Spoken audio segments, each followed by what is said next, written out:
2,000 Brazilian reals per family sounds generous, until you realize what actually happened underground in Sao Paulo's Jaguaré neighborhood. On May 11th, at 4:10 in the afternoon, a gas explosion ripped through a residential area in western Sao Paulo, killing a 49-year-old man, injuring 3 others, and damaging 46 homes. About 160 people, entire families, were suddenly homeless. The blast was powerful enough to level structures and force emergency crews to evacuate the entire block. But the explosion itself isn't the story.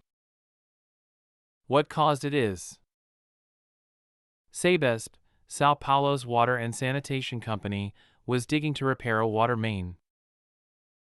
In the same hole, at the same time, Comgás, the city's natural gas provider, was supposedly coordinating the work. Both companies insist they were working together. Yet somehow, Sabesp's construction crew struck a gas pipeline.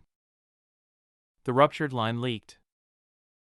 The gas found ignition, and a neighborhood exploded. Here's what makes this different from a normal construction accident: both utilities knew the other was there. This wasn't a case of outdated maps or a contractor hitting an unmarked line in the dark.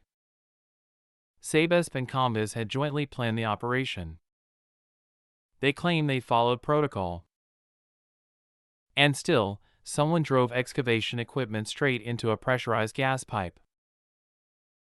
That failure, the gap between "we're coordinating" and "we punctured your gas line," is the real mechanism here.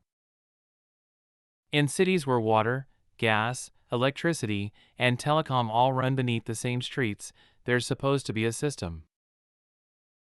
Engineers call it utility coordination. It exists specifically to prevent one crew from destroying another company's infrastructure. In Sao Paulo, that system failed in the most literal way possible. Now, here's where the 2,000 Brazilian reals comes in. The day after the explosion, both companies held a joint press conference. They announced immediate compensation, 2,000 Brazilian reals per affected family, paid via Pix. They're covering hotel stays. The Sao Paulo state government promises full reimbursement of all losses. It sounds responsive. But do the math. Rent in Sao Paulo for a basic apartment runs between 1,000 Brazilian reals and 3,000 Brazilian reals per month. 2,000 Brazilian reals converts to about $400 US dollars. For a family whose home was just destroyed, not damaged, destroyed, that's roughly 1 month of rent. Maybe. If they can find an available apartment. In a city of 12 million people, with a housing shortage, after being displaced with no notice. And full reimbursement? That's a government promise, not a contract. Families who lost their homes now face months, possibly years, of claims, documentation, and negotiations with 2 massive utility companies and a state bureaucracy. Meanwhile, they're living in hotels on a temporary arrangement, with their possessions either destroyed or sitting in interdicted buildings they're not allowed to enter. The regulatory agency, Sabesp, launched an investigation. They're examining whether Sabesp and Comgás followed proper coordination protocols. But here's the open question that matters: if 2 companies can jointly plan a dig, work side by side, and still rupture a gas line, what does proper protocol actually mean? This isn't the first time Brazil's infrastructure has revealed this kind of gap. In 2023, a similar coordination failure in Rio led to a water main break that flooded a metro station. In 2024, overlapping utility work in Brasília caused a power outage affecting 200,000 people. Each time, the cause was the same: multiple companies, same hole, inadequate coordination. The problem is structural.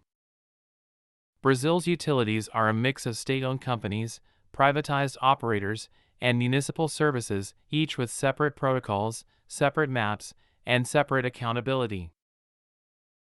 When they're forced to work in the same physical space, there's no single authority with the power to say stop or that's wrong. Sabesp answers to Sao Paulo State. Comgás is private, regulated by Arcesp. Neither has direct oversight of the other. Coordination is voluntary. And when it fails, people die. The families in Jaguaré now face a choice that isn't really a choice: accept the 2,000 Brazilian reals and the hotel room, or fight for years through legal channels that may or may not deliver. Most will take the money. Not because it's fair, but because they need it immediately. The companies know this. That's why the payment is framed as aid, not liability. And here's what that means for the next construction site, the next joint operation, the next time two utilities decide to dig in the same place.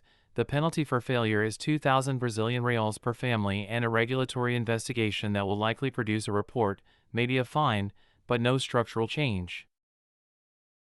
The system that allowed one company to puncture another's gas line while working together remains exactly as it was. The explosion in Jaguaré didn't reveal a new problem. It revealed how cheap it is to leave an old one unfixed.